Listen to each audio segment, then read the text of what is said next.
Ora, vamos começar por fazer um pequeno exercício sobre formatações básicas de Excel. Quando eu abro uma nova folha de Excel, por norma, aparecem sempre aqui folha 1, folha 2, folha 3, que são 3 folhas, todas em branco. Se eu quiser anular uma destas folhas, posiciono na folha que eu pretendo anular, botão do rato do lado direito e faço simplesmente eliminar e elimina-me a folha. Se eu quiser, por exemplo, mudar o nome da folha, botão do rato do lado direito, mudar o nome e escrevo o nome pretendido, por exemplo, neste caso 2012, e no caso da folha 1, por exemplo, mudar o nome 2011. Se eu quiser aplicar cores a estes separadores, por exemplo, a cor verde neste separador 2011, botão do rato do lado direito, venho aqui à cor do separador e quero aplicar a cor, por exemplo, verde. Vou escolher esta cor. O mesmo no separador 2012, botão do rato do lado direito, cor do separador e neste caso vou escolher, por exemplo, o vermelho. Posicionando-me agora na folha de 2011, na célula B3 eu vou escrever aqui meses e vou escrever na primeira célula B4 o mês de janeiro.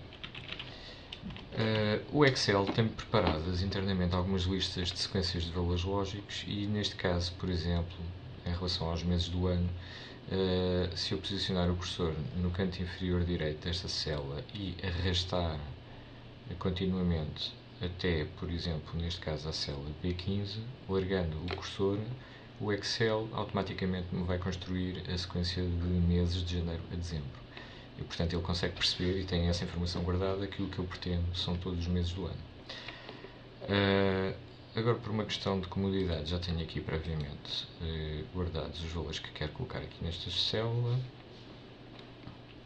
ou por outro, que vou buscar aqui esta outra folha de cálculo. Portanto, vou copiar estes dados e vou colocá-los aqui.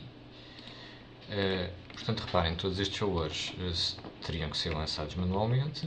Temos que ter atenção à formatação de cada uma das células referentes aos dados que eu tenho nessas células. Por exemplo, todas estas células são células que contêm valores em euros, portanto eu teria que selecioná-las, botão do rato do lado direito, formatar células e aqui no separador número teria que definir o tipo de dados que esta célula vai conter. Neste caso moeda, com o símbolo euro e, portanto, como sabem, o euro tem 2 casas decimais por norma, mas neste caso, como se trata de uma precisão a 3 casas decimais, portanto eu definiria aqui 3 e clicaria em OK. Vamos agora, por exemplo, acrescentar um título em que eu quero que ocupe aqui todas estas células de B2 a F2. Então eu seleciono todas as células e tenho aqui esta opção de unir e centrar, que clicando me vai tornar isto numa única grande célula. Da mesma forma, se eu quiser, por exemplo, colocar aqui um descritivo a dizer ano 2011, eu seleciono todas estas células, botão do rato do lado esquerdo, por exemplo, que é outra forma de unir células, vou formatar células, alinhamento, unir e OK. Neste caso agora, nesta célula, eu quero colocar aqui o descritivo 2011 e na vertical, portanto com uma orientação a 90 graus. Então o que é que eu faço? Começo por colocar aqui o valor que pretendo, depois vou com o botão do rato do lado direito à opção formatar células, vou aqui à orientação e coloco-a na vertical. E da mesma forma venho aqui ao alinhamento do texto e coloco na horizontal centro e na vertical centro. E isto vai-me permitir ter o valor precisamente ao centro desta grande célula. Posso depois incrementar aqui o valor do tamanho do campo, posso mudar aqui a cor das letras e posso inclusive também, com o botão do rato do lado direito aqui no formatar células, fazer um preenchimento de fundo da cor que eu pretender, por exemplo, neste caso este azul claro. Em relação às larguras das colunas, por exemplo, eu posso, selecionando as colunas que pretendo modificar, botão do rato do lado direito, venho aqui à largura da coluna e neste caso ela está definida com 25, mas eu poderia modificar e colocar, por exemplo, 22, OK, e ele ajusta todas as células que eu tenho selecionadas para o tamanho 22. Da mesma forma, as linhas. Eu seleciono todas as linhas que pretendo modificar, botão do rato do lado direito, altura da linha, que neste caso está em 19,5, se eu quiser, por exemplo, 21, OK, e ele fica selecionado.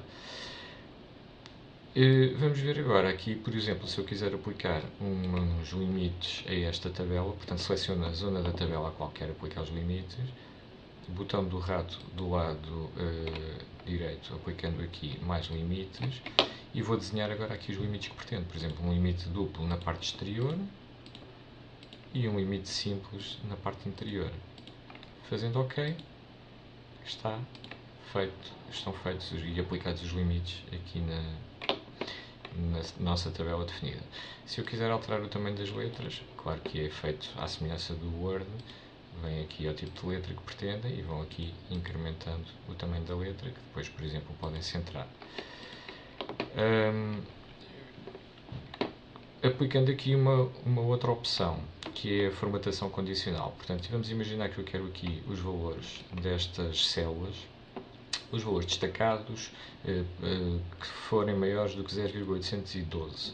Venho aqui a esta opção da formatação condicional, venho aqui regras para realçar regras de cálculo, neste caso maior do que, e então o que é que eu quero aplicar? Portanto, eu quero realçar os valores que sejam maiores do que 814, então coloco aqui o valor que eu quero realçar, 812. 0,812, portanto ele vai-me formatar estas células com o valor, neste caso de preenchimento vermelho claro ou com texto vermelho escuro, para valores que sejam superiores a 0,812. Cliquem em OK e ficam selecionadas estas células com a formatação pedida. Vou colocar aqui o título do texto: evolução do preço médio por combustível.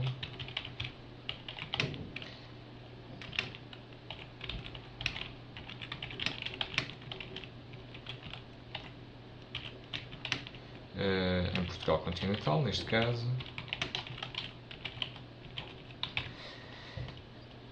Qualquer formatação de texto será semelhante ao Word, portanto podem incrementar aqui o tamanho da letra e aqui a cor da letra, que vou pôr, por exemplo, a azul escuro.